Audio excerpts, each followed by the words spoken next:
बात की गारंटी तो मैं नहीं देता कि तूफान नहीं आएगा। तूफान तो आएगा। तो ठाकुर जी कह रहे भाई इस बात की तो हम गारंटी नहीं देते कि तूफान नहीं आएगा, पर अगर तुमने अपने रथ की डोर हमारे हाथ में दे दी है, फिर इस बात की हमारी ओर से गारंटी है कि कितने भी तूफान आए पर तुम्हारी कश्ती नहीं डूबने दूंगा। तूफान तो आएगा, कश्ती नहीं डूबने दूंगा, ये बात पक्की है। और फिर अपने अपने भीतर से इस दुर्बलता को निकाल फेंकना चाहिए ना, जो हमको कठिन मार्ग पर जाने से रोकती है। हम कठिन से क्यों घबराते हैं? सब कुछ सरल चाहिए। अरे मनुष्य हो, जीते जागते मनुष्य हो, भगवान ने भगवत प्राप्ति की योग्यता सामर्थ्य देकर भेजा है, कठिन से क्यों घबराना? ये एक विचार है जो दुर्बलता बन के हमारे भीतर बैठ गया है। सरल रास्ता मिले, सरल मार्ग हो, कठिन ना हो, कुछ भी कठिन ना हो। इसी वृत्ति ने देखो मनुष्य को कहां लाकर खड़ा कर दिया। हम कई बार बात करते हैं, एक समय था जब पत्र लिखा जाता था, फिर कोई भेजता था उसको, कोई पहुंचाता था, फिर कोई उत्तर लेकर आता था। मैं इसे कभी कभी चिंतन करता हूं। फिर फोन आया, तो पहले वो होता था ना डायल करने वाला फोन। अच्छा, उसमें भी क्या होता था, एक ही बार में नहीं लगता था, वो कई बार लगाना पड़ता था, फिर लगता था। फिर हमने कहा ये भी कठिन है, थोड़ा और सरल करना चाहिए इसको। फिर कीपैड वाला फोन आया, फिर मोबाइल फोन आया,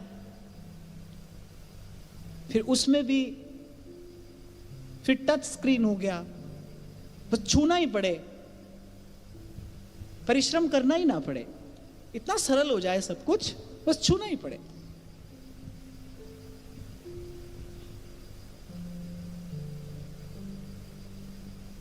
और अब तो छूना भी नहीं, अब तो टांग पर टांग चढ़ाकर बैठे हैं और hey Siri dial the number, text the person, कुछ नहीं करना पड़े।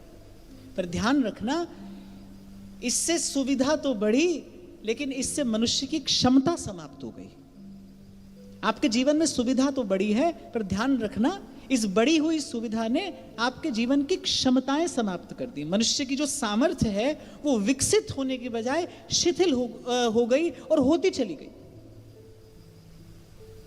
एक छोटा सा उदाहरण कभी कभी दिया करता हूं कि चंदन घिसा जाता है ना जिस पत्थर पे, वो पत्थर बहुत चिकना सुंदर पत्थर नहीं होता, खुरदरा पत्थर होता है, वो उस पर चंदन घिसा जाता है, तभी उस चंदन की जो सुवास है, तभी उस चंदन का जो सार है वो प्रकट होता है। फिर उसको ठाकुर जी के श्रीअंग पर निवेदन किया जाता है। चिकने पत्थर पर नहीं घिसा जाता है चंदन।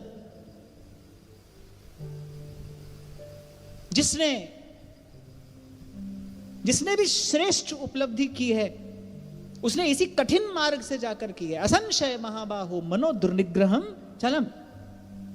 और ये बात मैं इसलिए कह रहा हूं, और विशेष रूप से अपने युवा श्रोताओं से मैं ये बात कह रहा हूं, ये दुर्बलता अपने भीतर से निकाल कर फेंकिए कि हमको सब कुछ सरल ही चाहिए, कुछ कठिन ना हो, जीवन में कठिनाई ना आ जाए, कोई तो जीवन में कभी कोई कठिनाई ना आए। अरे आने दो कठिनाई।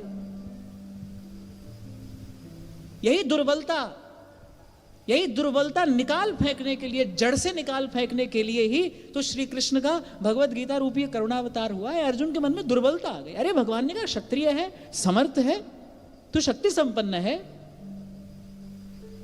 तू अपनी प्रवृत्ति से कैसे पीछे हट सकता है? भगवान को बात रुचि नहीं। इसलिए जो अगला सूत्र आज मुझे कहना था, कुछ देर बाद वो अभी कह देता हूं। भगवान ने कहा माम अनुस्मर युद्ध च। बड़ा प्यारा सूत्र है ये। माम अनुस्मर, मेरा स्मरण कर, पर युद्ध भी कर। युद्ध च, युद्ध भी कर। इससे विमुख मत हो। तो कठिन से घबराइए मत। और अगर श्री कृष्ण की शरण में हैं तो फिर तो कदापि ऐसा ना करिए, और फिर भरोसा रखिए। जिसकी शरण में आप गए हैं ना गुरु कृपा से, उसका स्वभाव कैसा है। सूरदास जी गाते हैं, यही भूमि जहां हो रहा है महाभारत, कपिध्वज वो रथ जिसके सारथी के स्थान पर नंदनंदन श्री कृष्ण बैठे हैं, रथी अर्जुन है,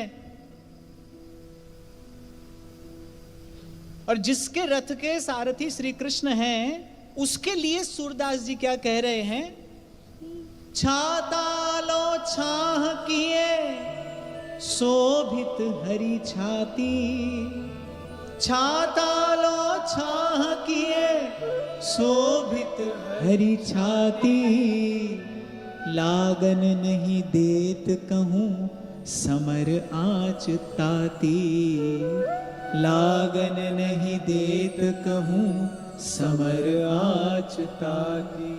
पारथ के सारथी हरि आप भये हैं, पारथ के सारथी हरि आप भये हैं, पारथ के सारथी हरि आप भये हैं, पारथ के सारथी हरि आप भये हैं, पारथ के सारथी हरि आप भये हैं, पारथ के सारथी हरि